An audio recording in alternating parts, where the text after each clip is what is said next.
Hello everyone. तो आपण मानको स्वागत करुच्ची। तो दयाकोरी ए भिडियोटी को प्रथम शेष पर्यंत देखिए। तो आज भिडियो कर मोर मेन मोटिवटा हूँ कि ओडिशा रे जो पिला माने एबे बीएड करिके बसिचंती बा बीएड करूचंती बा जो शिक्षक आशायी गुड़ा एस्पिरेंट गुड़ा अछंती से मानको पई मेनली भिडियोटा। तो दयाकोरी प्लीज भिडियो को शेष पर्यंत देखिए।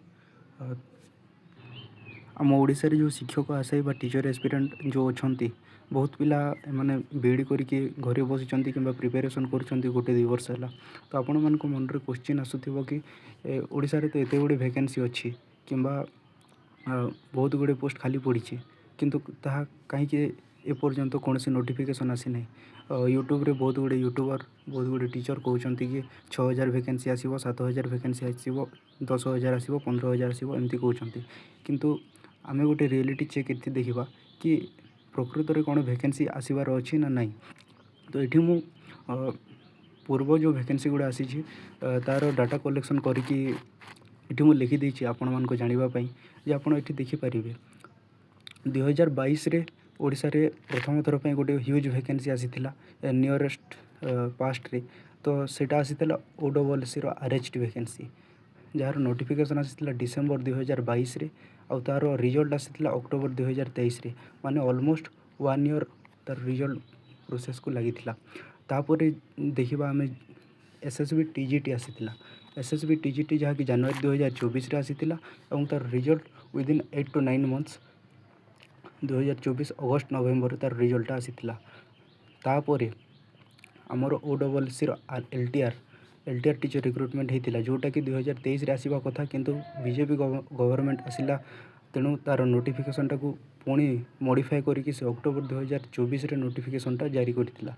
तार रिजल्ट ऑलमोस्ट 1 ईयर 6 मंथ खंडे लगी। तो यहाँ भी बीजेडी गवर्नमेंट टाइम रे तार नोटिफिकेशन आसीबा कथा किंतु जनरल इलेक्शन पई तार एग्जामटा हो पारानी आ पुणी थोड़े मॉडिफाई होकर तार नोटिफिकेशनटा आसीथिला। आमे जदि देखिबा जूनियर टीचर सेमती अगस्त 2023 रे तार नोटिफिकेशन बीजेडी गवर्नमेंट टाइम रे इलेक्शन पूर्वर आसीथिला किंतु रिजल्टटा जनवरी 2024 माने ऑलमोस्ट 6 मंथ गैप रे आसीथिला रिजल्टटा। सेमती एसएसडी सेवक सेविका जोटा कि आसीबा कथा बीजेडी गवर्नमेंट टाइम रे किंतु इलेक्शन पई जोटा आसी पारला नहीं बीजेपी गवर्नमेंट आसिला परे ताकू डिले करिकी जनवरी 2025 रे तार नोटिफिकेशन बाहर करथिला एवं रिजल्ट ए पर्यंत मध्य आसुची। तो एठी आपण माने देखि पारुथिबे कि बीजेडी गवर्नमेंट टाइम रे जो थिला 2022 रे 2023 रे तार रिजल्ट गुड़ा ऑलमोस्ट 1 ईयर भितर आसी जाउथिला किंतु बीजेपी गवर्नमेंट आसिला परे जो रिक्रुटमेंटा हेची एलटीआर एवं आपणकर सेवक सेविका ऑलमोस्ट 2 ईयर पाखापाखि लगी जाउची तार रिजल्ट को आसीबा पई। सेमती आमे जदि देखिबा सेंट्रल लेवल रे एपर्यंत मु जानिबा हिसाब रे रिसेंटली 3टा वैकेंसी आसीथिला जोटा कि एएमआरएस रो टीजीटी पीजीटी और पीआरटी 2025 रे आसीथिला जार रिजल्ट एपर्यंत आसीनी। से भली केवीएस एंड एनवीएस रो मध्य गोटे नोटिफिकेशन आसीथिला 2025 सेप्टेम्बर नवेम्बर मध्य जार रिजल्ट एपर्यंत आसीनी और डी ट्रिपल एसपी रो मध्य गोटे वैकेंसी आसीची जार कि एग्जाम एपर्यंत हे नाही। ता पूर्व एएमआरएस रो नोटिफिकेशन 2023 रे आसीथिला केवीएस एनवीएस रो मध्य सेहीपरि 2023 रे आसीथिला जार रिजल्ट मध्य ऑलमोस्ट 1 ईयर खंडे लागि जाइथिला। एथिरो आपण माने जानि पारुथिबे जे बीजेपी गवर्नमेंट टाइम रे रिक्रुटमेंट प्रोसेसटा ऑलमोस्ट 1 ईयर एंड 6 मंथ खंडे लागि जाउची। तो ये रिसेंट ट्रेंड को आपण जदि एनालिसिस करिवे ये जो नोटिफिकेशन गुड़ा थिला ताहा इलेक्शन रो 1 ईयर पूर्वरु बा 2 ईयर पूर्वरु आसीथिला। इलेक्शन थिला 2024 रे सेति पई वैकेंसी आसीथिला 2022 रे एवं 2023 रे। इलेक्शन पूर्वरु एटा मध्य आसीबार थिला किंतु एटा आसिलानी एटा इलेक्शन परे आसिला। सेमती एटा मध्य इलेक्शन पूर्वरु आसीथिला। तो एबे नेक्स्ट इलेक्शन अछि हमरो 2027 रे एवं 2029 रे। एटा होछि पंचायत इलेक्शन एटा होछि जनरल इलेक्शन। तो पंचायत इलेक्शन पूर्वरु गुटे वैकेंसी आसीबाटा सुनिश्चित 2026 किंबा 2027 रे एवं जनरल इलेक्शन पूर्वरु मध्य गोटे वैकेंसी आसीबाटा सुनिश्चित। ओडिशा रे एबे टोटाल वैकेंसी अच्छी आपण मैंने देखिपे मुझे डाटा कलेक्शन करी जोटा कि माने गवर्नमेंट नोटिस गुड़ा टाइम टू टाइम आसूची।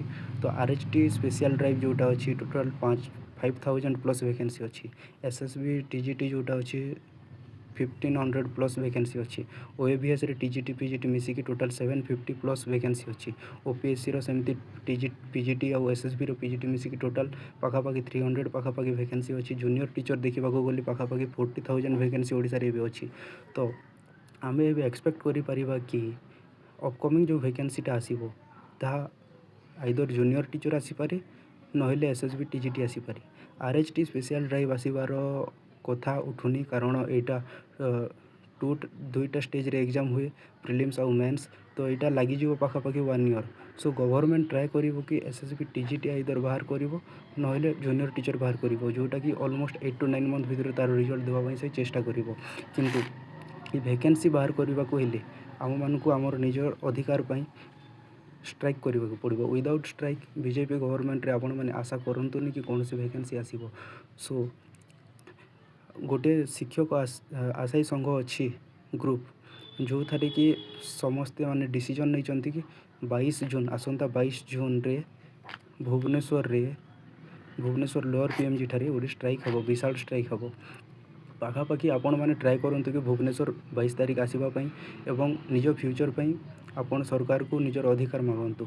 बिना स्ट्राइक रे आपण आशा करतु नहीं कौन सी वैकेंसी आसीबो। सो आपण मैंने ट्राए करूँ भुवनेश्वर आसवाई एवं जदि आपण पारिबे निज फ्रेंड निज पेरेंट्स को मध्य नहीं आसतु नहेले वैकेंसी पाई आशा मध्य करतु नहीं। Thank you friends.